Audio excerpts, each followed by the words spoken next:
Hey y'all, it's Sophia again. I'm back again doing some General Chemistry 1 practice problems with you guys. In today's video, we're going to be focusing on Chapter 9 of our General Chemistry 1 material. The subtopic that I chose in Chapter 9 we're going to be focusing on is molecular geometry. For my problem, we are going to have different sub things that we need to find. So the things that we're going to be doing in this problem, we're going to be drawing the Lewis structure of a compound that I'm going to give you. We are going to determine the electric domain geometry. We are also going to determine the molecular geometry, and then we are going to determine if it's a polar molecule or a polar molecule, or is it non-polar. The things that you will need for this problem, I always like to have a piece of paper and pencil so you can draw the Lewis structure. Once again, having a piece of paper and pencil, it usually does help you remember the material a little bit more. Third thing, it's always good to have a periodic table. We might not use it, we may use it, but it's always good to have a periodic table next to you. Third and final thing you are going to need, I'm gonna pull up electron domain geometry and molecular geometry charts, just so we can look at the different geometries that they have, and then we can compare it to our Lewis structure that we are going to draw in this problem. So once you have these things procured and you're ready to start the problem, we can jump right in. Okay, so for this question, we are going to be writing the following for the compound CH20H. Part A, we will be making the Lewis dot structure. In part B, we will be doing the electron domain geometry. Part C will be determining the molecular geometry. And in part D, we will be determining if the molecule is polar or not polar. So the first thing we are going to do, we're going to determine the Lewis dot structure. I usually use 4 steps to make it a little easier when I'm doing Lewis dot structures. So step 1, we are going to be counting all of the valence electrons that were given in the compound from the question. In our case, it's going to be CH20H.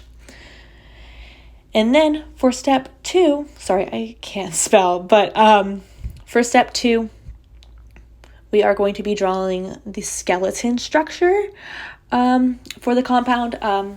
That's just the basic structure before we add any of the extra electrons and stuff like that to our atoms. And step 3, we are going to fill electrons on the outer atoms first, not on our main central atom. So that's just because we want to fill those first and then fill our central atom. The fourth part is we are going to be filling all the rest of the extra electrons on that central atom. And then once we have all of our steps written, we are going to be able to get started in solving our equation. Okay, so the first thing we are going to need to do is count the valence electrons of the problem. So we're going to start with step 1. And like I said, that was counting the valence electrons of the compound.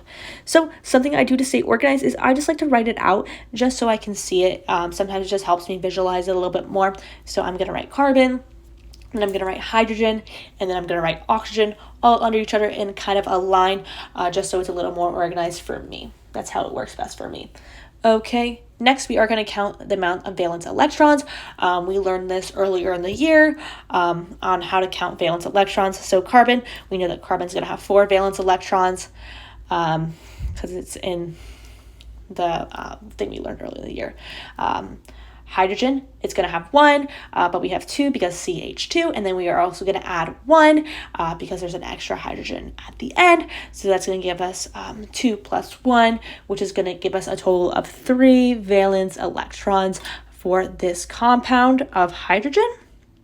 And lastly, oxygen, we know that there are going to be 6 valence electrons in one oxygen atom. So now that we have all our valence electrons there, we can add it together, and we're going to get a total of 13 valence electrons that we are going to need. So next step, we are going to be drawing our skeleton structure. So carbon is going to be our central atom, so I'm going to write carbon first, and then I have the 2 hydrogens that are breaking off the carbon, and then we're going to write oxygen right next to the carbon because it's the oxygen is not connected to the two hydrogen, and then we have the hydrogen next to the oxygen because that hydrogen is connected to the oxygen. And then we're going to add our lines, which is going to be equal to 2 valence electrons each line. So right now we have a total of 8 valence electrons. Once again, what I'm doing right now is I'm just writing it out because it's a little more visual for me to learn and helps stick in my mind and remember so I don't make a stupid mistake. And then once again, we added them together, all the valence electrons, and we need a total of 13. So I'm just gonna write the total that we need under it. Once again, organization, for at least for me, is key. I find it in chemistry has helped me a ton just to write it down. It might seem stupid, but writing it down and organizing yourself does help a lot in chemistry. So now that we're here, we are going to fill we're going to add valence electrons to our oxygen, so everything around it. So I'm going to add 2 on top and 2 on the bottom, 2 lone pairs. And then now we have a total of 12 valence electrons. So now that we are here, we have one more. So the last part for step 4, we're going to add that extra valence electron to the main molecule, to the main atom that we had, which is carbon. So there we go. There's our Lewis dot structure for part A. In part B, we are going to be determining the electron domain geometry. So I put the nice little chart that I have next to it that helps me with electron geometry and helps me with molecular geometry. So the first thing we are going to look at is going to be that first chart. It says number of electron dense areas. And we will notice that there are 4 electron dense areas in this compound. So I'm going to go to where it says 4. Next to it, you can see that it is a tetrahedral, has a tetrahedral shape for the domain geometry. I'm sorry, I really can't spell, so I'm just going back to it just to make sure I'm doing all the spelling correctly. Okay, that is part B. For part C, we are determining the molecular geometry. Once again, we're using this chart, and we do know that oxygen has 2 lone pairs, so we're going to go to where it says 2 lone pairs, go down all the way to our tetrahedral shape, and we will see that it is the shape is bent. I really like the chart because it's easy to read and it's easy to understand everything. So just get used to this chart, and you might be able to eventually do it without the chart. But now that we're here, okay, part D, we are going to determine if it's polar or not polar. In our case, for our compound, this is going to be a polar molecule.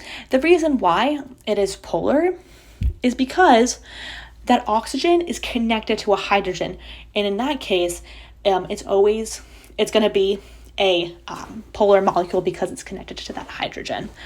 Because it's connected, that hydrogen is connected to that oxygen. Not only is it like that, not only is that the only reason it's polar, the second reason why it's polar is because of the shape of the Lewis dot structure. The shape that we have shows us that it is unsymmetrical. So that is one more reason why this molecule is a polar molecule, because of the unsymmetricalness of the Lewis dot structures that we got in part A. So that's it for chapter 9's practice problems. So good job.